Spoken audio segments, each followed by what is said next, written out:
So it's finally October and I'm so excited because Halloween is my favorite time of year. So I thought it would be the perfect time to tell you guys about some of my paranormal experiences. I'm going to be doing a series of videos about these experiences, and this video is going to be about the haunted house that I lived in for 3 years. So I've had a lot of paranormal experiences throughout my life, especially in my childhood and throughout my teenage years. And I'm someone that is very superstitious. I do believe in ghosts, I do believe in demons and the afterlife, and I know that not everybody does believe that, and that is absolutely fine. It is certainly not for everyone, and everyone has their different beliefs. But I have had so many experiences, and I thought it would be a really fun idea to share with you guys my experience in the house I lived in Singapore. So to start off, I'll give you guys some background information on this house. So my family and I lived in Singapore for about 5 to 6 years, and we lived in this one house for 3 of those years. It was such a beautiful house. It was big, it was modern, it was so lovely, but so many things happened in this house, and it was so terrifying to live there. And to this day, my friends, my family all believe that it was truly haunted. The first experience that I had was when I was about 15 or 16 years old, and I just turned off my light. I was getting ready to go to sleep, and all of a sudden my body just went completely cold, and I started getting goosebumps and pins and needles all throughout my body. And then I felt a really intense pressure on my chest all throughout my body, and I couldn't move. I could not move, I couldn't scream, and then I heard a whisper, a voice whispering my name, and I tried to scream, I tried to get up, I tried to move, and I couldn't. I was paralyzed with fear. I just could not move. And this lasted for about 60 seconds. It was the most terrifying moment of my life. And as soon as I started to feel movement coming back into my body, I ran out of bed, I ran to my door, opened my door wide, turned on the lights, and I just couldn't sleep for the rest of that night or properly ever again in that room because I was so terrified. The second major experience that I had in this house was when I had a group of my girlfriends sleep over. So they all came over to my house to spend the night. We were playing games upstairs on the top level, and we decided to go back downstairs to get some food, play some more games. And we went down the stairs. It was pretty dark. Everyone in my house was asleep. Most of the lights were off, but the lights in the living room were still on, so we could still see. And suddenly, one of my friends screamed at the top of her lungs, and then my other friends all started screaming, and I was like, what's going on? Like, what is happening? Why are you screaming? And they were all like, look, and they pointed to the stairs, and I couldn't see anything. I couldn't see anything on the stairs. But they kept on pointing and screaming, and they ran to the other room, and I'm like, what is happening? What did you guys see?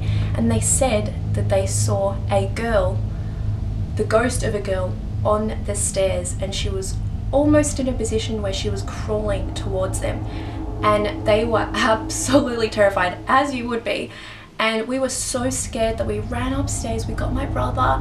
He didn't really want to come down, so we went to my dad, woke him up. It was in the middle of the night, mind you. Woke him up, made him come downstairs and see what was going on.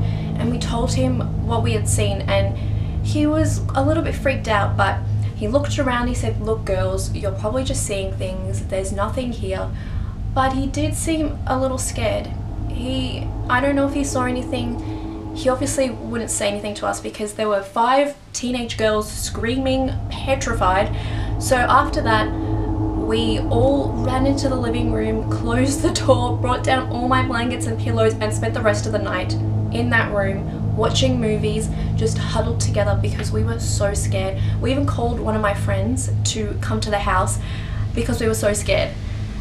And one of my girlfriends, Megan, she was so petrified that she actually called her parents, and they came to pick her up because she couldn't spend one more moment in this house. She could not spend the night there. She was so scared. And after that, none of my friends ever came back to my house to spend the night. Okay, so the third experience that my friends and I had in this house was when my girlfriend and I, we went out. We'd had a bit of a long night drinking and she was really sick. So I called one of my friends to actually come over and help take care of her, make sure she was okay. So she was going to stay the night in my bed and he was going to stay on our 3rd floor in the guest room, which was actually the gym and the guest room in one, and a whole wall on the side of the room was just mirrored. And this was because it was used as a dance and exercise studio by the people who actually built our house. So the bed was here, the gym was kind of in the middle, and then the whole mirrored wall was on this side.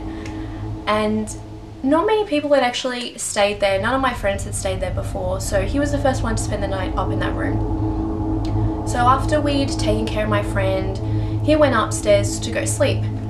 And the next day, he took me aside and he said, never really experienced anything like this before, but that room was so creepy. He said he had trouble sleeping. He felt like someone was watching him the whole night. He said he felt a presence when he was in the room, and he said he saw things in the mirrors, he saw shadows, and he couldn't sleep. He was so terrified. And after that, after he told me about this experience, I did begin to realize that I had also felt a presence in that room throughout the house, but definitely in that top room. The mirrors obviously didn't help, because that is creepy, having a whole wall of mirrors just right next to you when you're sleeping. But I spent an hour in there every day when I was exercising, and I did feel that uneasiness in that room before and after he had told me about this. And yeah, he was too scared to stay in my house after that experience. I can remember many other instances where I felt so scared. My bedroom was a terrifying place for me. It was not a safe place. I did not enjoy being alone in my room at night. It got to the point where I just did not sleep, and to this day I have developed trouble sleeping because I was so terrified to fall asleep in the dark in my own room.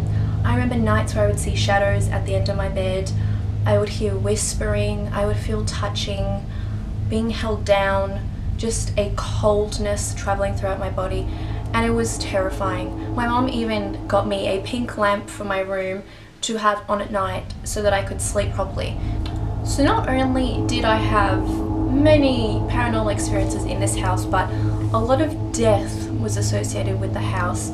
2 of our pets actually died within a few weeks of each other, really unexpectedly. One of them, my puppy, Tim Tam, he was about 3 years old. He was so healthy, and just all of a sudden he died. And that was obviously a shock to us. And also, my parents decided to get a divorce when they were living in that house. So the house was associated with a lot of death, a lot of unhappiness in our lives at the time. And we don't know what would have caused these paranormal experiences. It was a relatively new house. So another thing that also happened while we were living in this neighborhood was that there was a murder. About 4 houses down from where we were living, the maid had actually murdered the owner of the house. She had, over the years, developed so much hatred towards her owner that she had decided to kill her. She had murdered her. And this was obviously quite a shock to the people in our neighborhood, and obviously the house was blocked off. There were police, there was yellow tape, and that was very creepy to be living houses down from someone who had been murdered. And from what I knew about this case, she had been dead for quite a while, which is even creepier. So I hope you guys enjoyed hearing about all the experiences that I had in this house, and I have so many more to share with you. So if you're interested in seeing more videos like this, let me know, because I will make it into a series. So give this video a big thumbs up and I will do more. I'm also planning on doing some more Halloween related videos and some makeup tutorials, which I'm really excited about. So let me know what you guys would like to see. Thank you so much for watching, guys. I hope you enjoyed this video. I love you. Bye.